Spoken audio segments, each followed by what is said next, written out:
Hello, everyone, and welcome to this episode of my interview series. Today, I have Iris Chan. She's a partner at DLG, Digital Luxury Group, which is a full-service digital agency supporting luxury brands, helping them find their luxury consumer. They do primarily all the work they do is with China, and they do a lot of work with the Chinese consumer. So I'm really excited to have Iris here today. Thank you so much for joining me, Iris. Thank you, Ali, for having me. So I guess, first of all, I just wanted to start out, and what is sort of at DLG, you obviously do a huge scope of work and different things with different types of clients, but what's the sort of most exciting type of projects that you guys work on? I think the most exciting ones are actually more often than not the ones that just don't get to be done elsewhere. And I think that's what's been great about working and focusing on China, is that there's constantly a new environment to be working with. So whether that be, a full 360 campaign for a product launch that's now doing its first launch in China as opposed to doing it at a global level.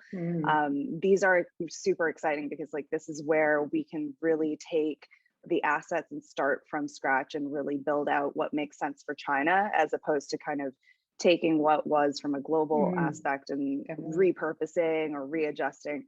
So I think this is where we're seeing actually more and more brands do launches or new messaging into this market first. And those are the most exciting because there's just more of a blank slate to work with. But as a whole, I think that's generally a process that we're seeing happen across even ongoing communications as well. So even from a social aspect, the volume and frequency is so much higher. So we're definitely creating a lot of things from the market locally. Yeah, I mean, I think that's such an important evolution, and it's so good that brands are finally sort of coming to the realization that how different China is, how different the consumer is. Obviously, the ecosystems are all different, but that it isn't just copy and paste, and even more so than just redoing some of the content, actually creating campaigns for China and China first as well. I mean, we see that with beauty brands, some of the major beauty brands launching their new products in China before they launch elsewhere. And that was, of course, never the case before. China was always 6 to 12 months behind, if not more. So I think that's a real testimony to the importance of the market as well. Definitely. I think that has also just kind of shifted the way that brands are thinking about it, but also the way that consumers are behaving too. They're also evolving with that. The environment itself is evolving with that. So all those factors involved together just does make it a lot more exciting when we're able to do something new and different there. Yeah, absolutely. And I think that leads on to maybe my next question, which is about the target consumer. So when I'm doing work with brands, of course, we're always wanting to hone in on who is their target consumer, and not these sort of broad strokes, like getting down to the detail of that consumer. And especially, of course, for niche beauty brands, it can be really quite tricky because there isn't a huge amount of precedent depending on which part of the category you're looking at. So what type of insights do you guys use to help brands sort of find their real tribe? Definitely. I think we go online, of course, because that's a really good reflection of the larger population. Doing market research, I think in China is a little bit tricky in that it's such a large country that you can't really quite grasp every element. But looking online organically, being able to see what people are unpromptedly saying about different trends or categories or discoveries of new elements that they're trying out at this point, and being able to share that is common practice from a consumer standpoint. So we definitely look at different channels, like Little Red Book is great for beauty, and being able to look at new trends, discoveries, and product trials and feedback that is more peer-to-peer level. And I think also going into places like Zhihu, which is sort of like your Quora equivalent in China, you get to see some more knowledge, expertise-based kind of feedback that you can really dig into, both at a quantitative level, but also at a qualitative level, which definitely takes time to go through. It's not, Yeah. you know, one of those things where you can really automate and go through all of it. Mm. Chinese language itself has so many different nuances with its expressions and stuff. But yeah, I think going through that really does give you a sense of what level of awareness of that category or that trend or that niche beauty brand itself might be at in the market, and understanding that, as well as understanding what other brands are being spoken about with, you know, Mm. in that Mm. comparison. I Mm. think what we've said for many years, you know, your competitors here in the West or in your home market might not be the same as it is in China. It's super, it continues to very much be true when you're Mm. over in the China market. Mm. It's especially with more brands coming in and the way that they're coming in and how they're being discovered, it's going to continue to be in that sense. So I think that's also insightful to know where you stack up or where you are in terms of the consumer's point of view. But at the same time, I think with consumers in China, it's still evolving. Like, it's Mm. still young. There's still so many different types of consumer profiles, habits that are being formed when it comes to beauty, fashion. A lot of different things are still emerging out of their own Mm. senses. And I think Mm. it's hard to say that like the target consumer you have today is one that, you know, that's the end all and be all and your job is done and you've No. identified it. Yeah. you Yeah. got you got to keep going. You've got Yeah. to, and keeping in mind that, you know, this is a market that has a consumer that is evolving with its environment a lot quicker than in other markets. So Mm. their behaviors are going to change, their tastes and preferences are going to change more likely at a higher frequency than other Mm. places. So Mm. I think it's a balance of identifying that target consumer or target consumer profiles, but at the same time thinking about how you're going to shape it, you know, and how you're going to shape those perceptions, and where you see that journey for that consumer evolving over time, as they, you know, mature into different types of profiles or behaviors, while Mm. also adopting potentially new ones as well. Yeah, I mean, the speed of change is something that I think pretty much every interview I do, we always touch on it because it's just so much faster than any brand really can understand from a Western or an outside of China perspective. And it is the consumer evolving. And if you look at even like more recently, the trends with the nationalization, you know, being patriotism, all that's Mm-hmm. moved so fast. And I think foreign brands are really struggling to work out where they're positioned and their footing with that, because of course you need to be culturally sensitive to what's, you know, what everyone's talking about. And there are several brands, of course, that have put their foot in it with that, and continue to put their foot in it. So I think that's really important, like making sure that you listen to your partners as a Western brand, you know, listen to your agency, listen to your team. You've got to be really humble with that sort of thing. And I think even when you're marketing to a Chinese consumer, just from your own social channels, you want to go in with a humble attitude, right? Like you can be educating about your specific skincare, Mm-hmm. you know, the ingredients, all those sort of things. You can be educating, but at the same time, you need to be listening. And any brand that does really well in China, I think, has an ability to really listen to what the consumers are saying. I think that's really important. And then earlier on, you talked about, you know, your competition might not be the same as your competition in the West, and that is fascinates me as well, because when you go, you ask ask my client, what are your key competitors, and you go in and you look at them, and so of course some of them are not in the market yet, but then suddenly Every time. there'll be like an obscure brand that Mm-hmm. has done super well, or just like a product that doesn't do very well at all elsewhere and is Yep. like number one for that brand in China. So I think that's something that's always good to have those things to pull out for brands to really to conceptualize it, right? Like to really understand that difference. So Definitely. Definitely. mm. And then, so with the luxury consumer, because obviously that's a big focus for you. How do you see that consumer has changed since the pandemic? Like, of course, China's navigated the pandemic in a different way to many other countries, but it still had from what I see, a profound effect on purchase behavior and also just consumer behavior. How do you see that it's changed? Well, I think, the trend of online purchasing behavior obviously continued to accelerate. It was there, of course, in China, much more prominently than other places, but I think that continued to be much more the case as the pandemic grew on. It's not that just because China kind of managed it differently that, the pandemic made that every consumer still felt comfortable going outside all the time into a mall. Like foot traffic was still low for a long time.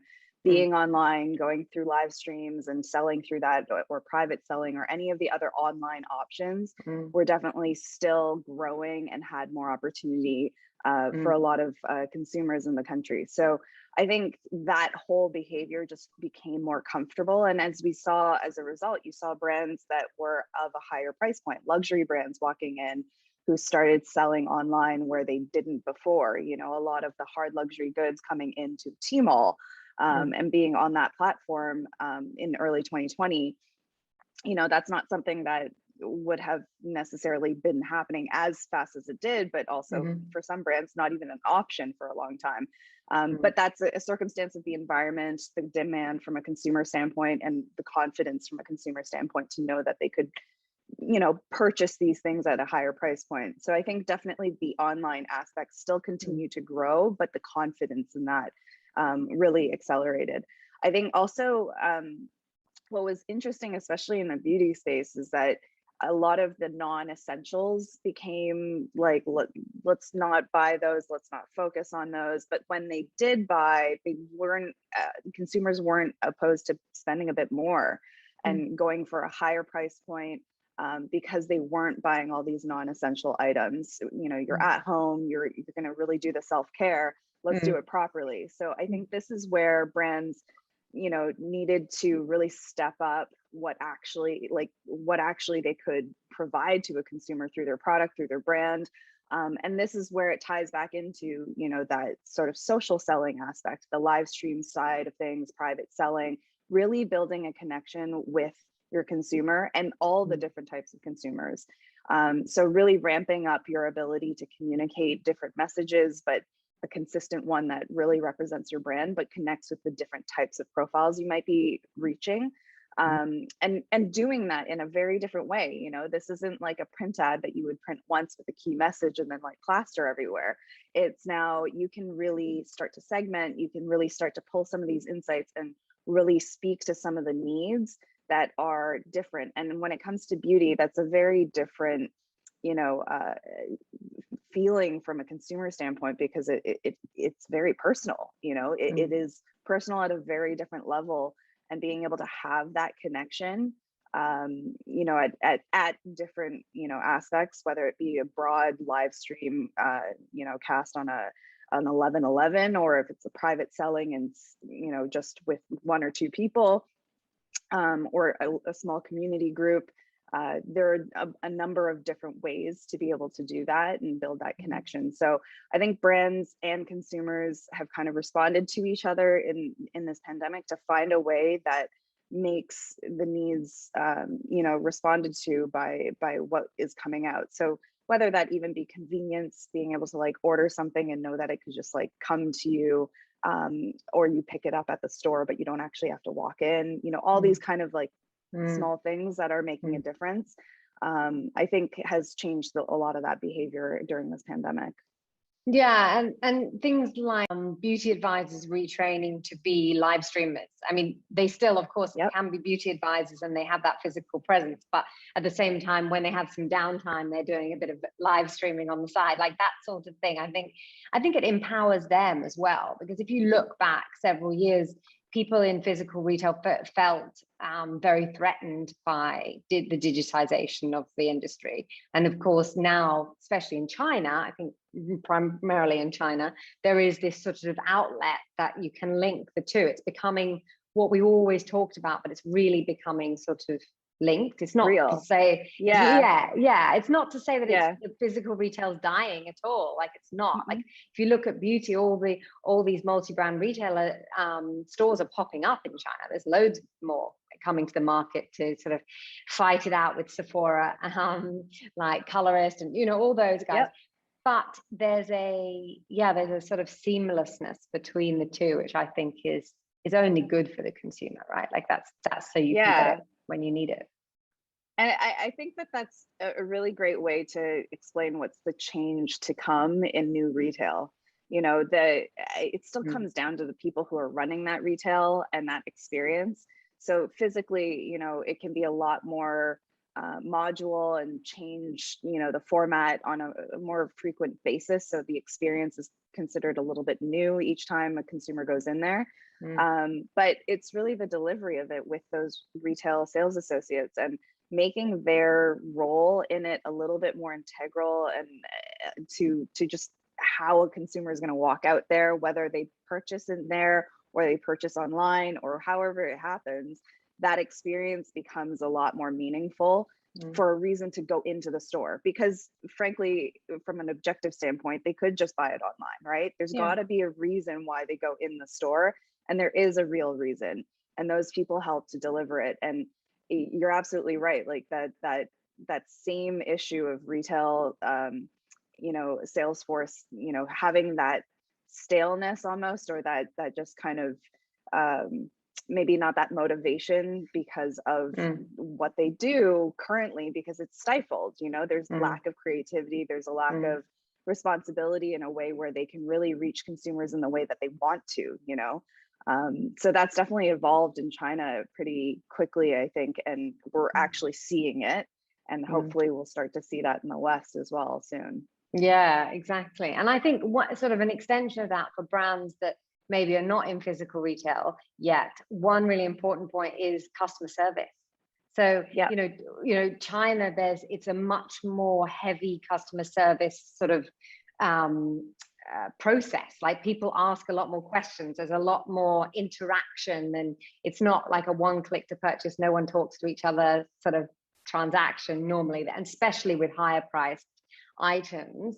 Online there's that reassurance, that's discussion, there's always things like that. So I think empowering your customer service teams to make sure that they are acting really as mini brand ambassadors, that's something that anyone, cross-border brands, you should be making sure that your partners are doing that. And I think it's something that gets forgotten as well. So when I speak to clients over here, it's not as like intuitive to think of how important that is, but I think we have Taobao, Tmall to thank for that, setting that baseline of 24/7 customer service, responses really, really quickly.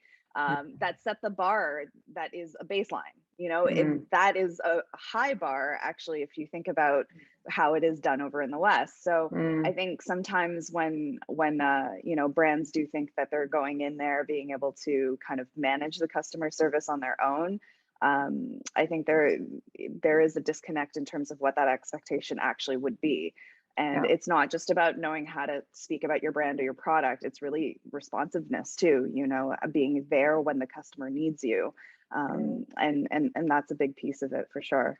Yeah, absolutely. Absolutely. So sort of moving on from that, what would you say are the one or two of the biggest challenges you find when working with brands who are operating in China? Going back to the speed, speed is definitely one of the big ones. I think it's just, we can talk about the speed and kind of warn about the speed in which things will happen, but it's hard to fathom. And I think even during COVID, because there's that lack of travel to the market and not being able to see it themselves, it is hard to know what that really feels like. And unless you've been there and seeing it for yourself does make a difference. It does help to be speaking to experts and partners that are having boots on the ground. But the reality is that as that conversation is happening, more is, evolving at the same time, and you're constantly feeling like you need to catch up, and it can feel like a lot. So I think that speed is something that brands do need to really grasp, but it's something that really requires for them to be there to really connect and understand. If they feel confident in being able to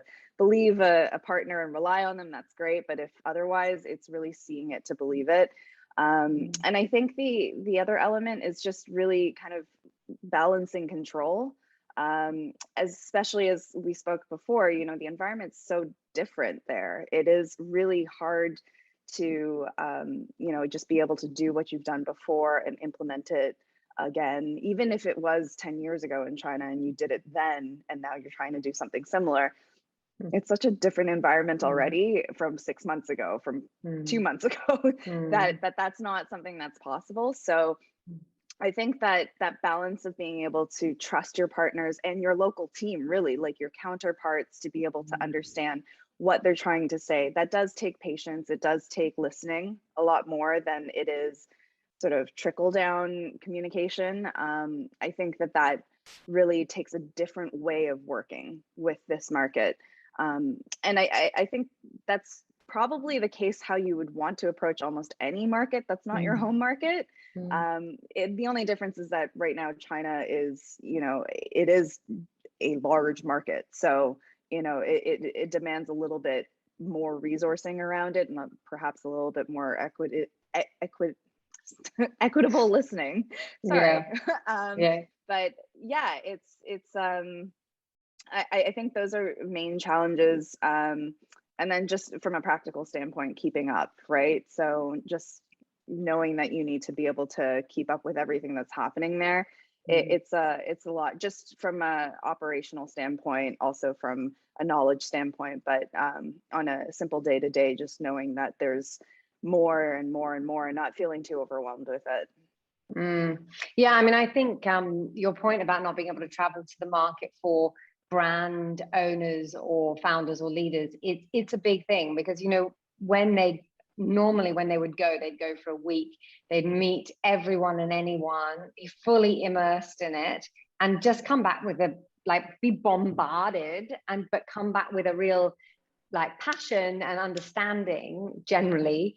And when you're not there, you can have as many, it's really very difficult. It's difficult. And your point about trusting partners, I think this is something that I'm always, well, first of all, trying to help my brands find the right partners, because there's a fit thing there, and that fit thing is so important, because that way they will trust you more if they you know, everyone feels comfortable. But yeah, you do have to let go. I think there's a realization as a brand coming into the market that you find your right partners, and of course you have checks and balances, but you need to empower them to make some decisions and to move forward.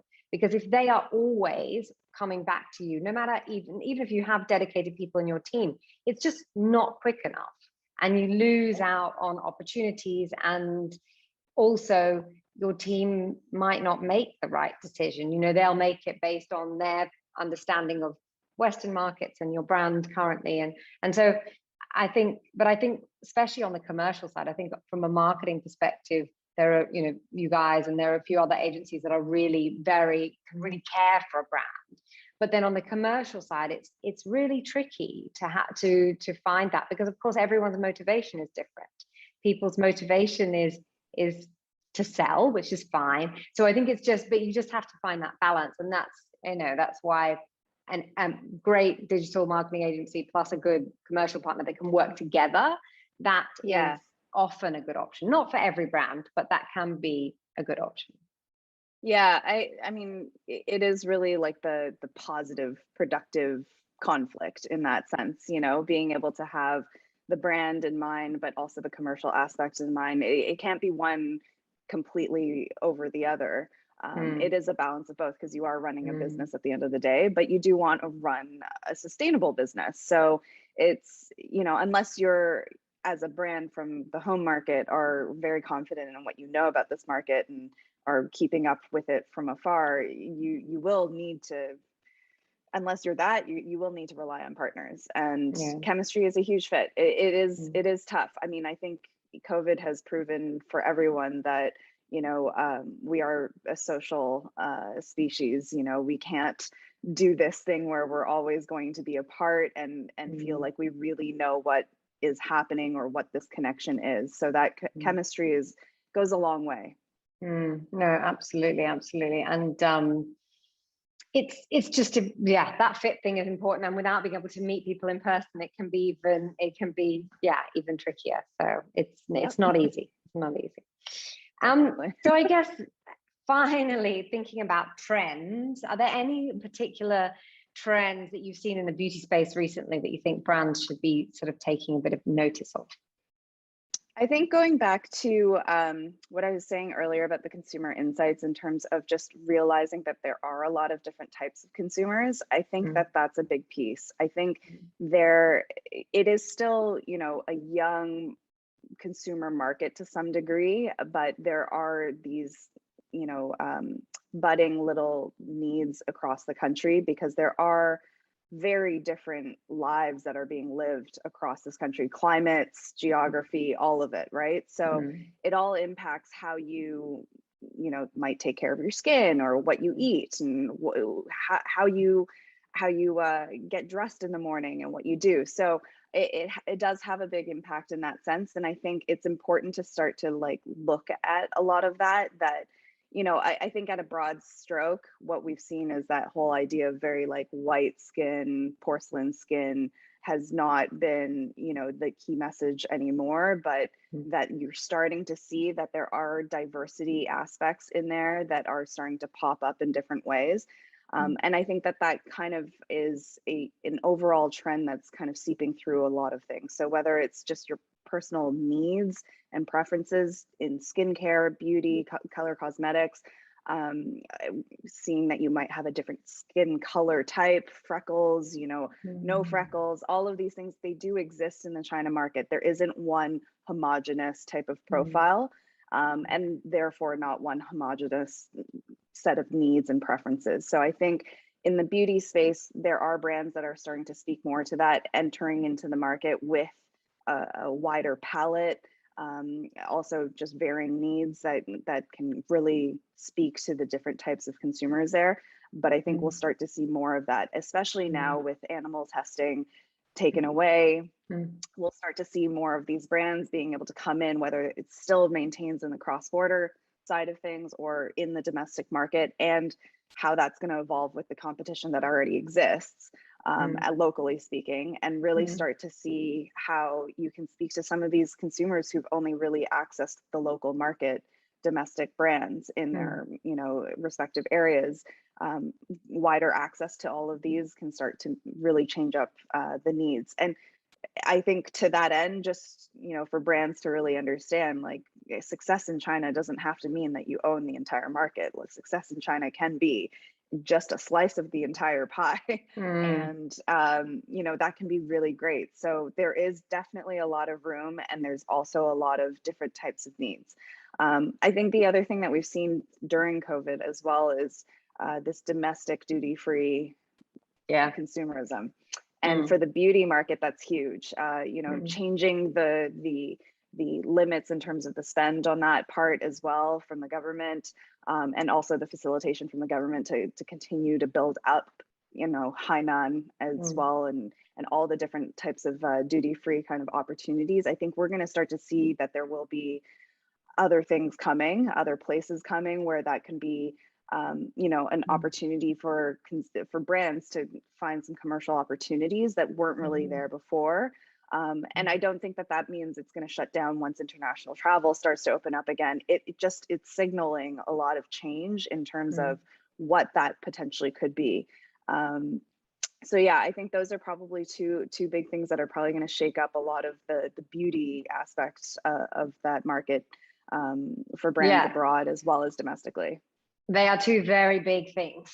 I think the individualism part is fascinating, and it's coming, you know, Gen Z in China are much more individualistic. You can see it through how they're buying fragrances. You know, 10 years ago, consumers were not buying fragrances for themselves. They were buying for gifting. Now it's all about me and how that's a reflection of my personality and my, you know, so that individualism aspect is so crucial for brands to grasp. And I think this idea of China is very big and China's consumers are different for various reasons has been there for a while, but the individualism aspect and the fact that people want to express themselves, and therefore they're looking for hair care that's specific for their hair, and they've got wavy hair, by the way, they don't have straight hair, or all those things that you were mentioning before. I think that's so important. I think very few brands are really addressing that, and I think there's a big opportunity for that in many categories, not just skincare. Yep. And then Hainan, I mean, duty free is a whole different topic. There is so much opportunity there for beauty, and obviously the government, I mean, there's been some announcements in the last few days as well. The government is just really accelerating that, and when the Chinese government get behind something, it's going to be big. So keep watching that space is also really crucial. And I think just to add to the point of hair care, whether it be that, fragrances, I think it's starting to open up all these other subcategories within the beauty sector that wasn't necessarily like the obvious bunch for this market. Fragrance was that counter in the back corner at the airport. It was never touched. You walked by it, you maybe bought something as a gift, never knew how it smelled. Nobody stood there to try and test it or share it with you. You just guessed based on the bottle, and then you moved on.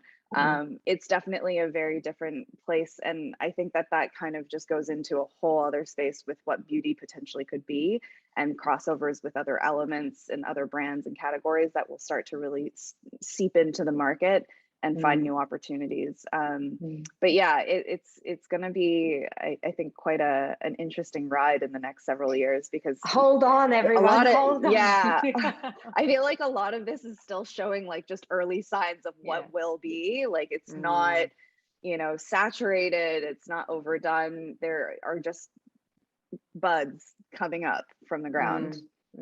Yeah, absolutely. Oh, well, Iris, thank you so much. I think that was really interesting. I think there's a lot to take away from that, and I will put your details below for people to hear more about DLG and to get in touch with you. And thanks again for your time. Thank you so much, Ali. It was great being here.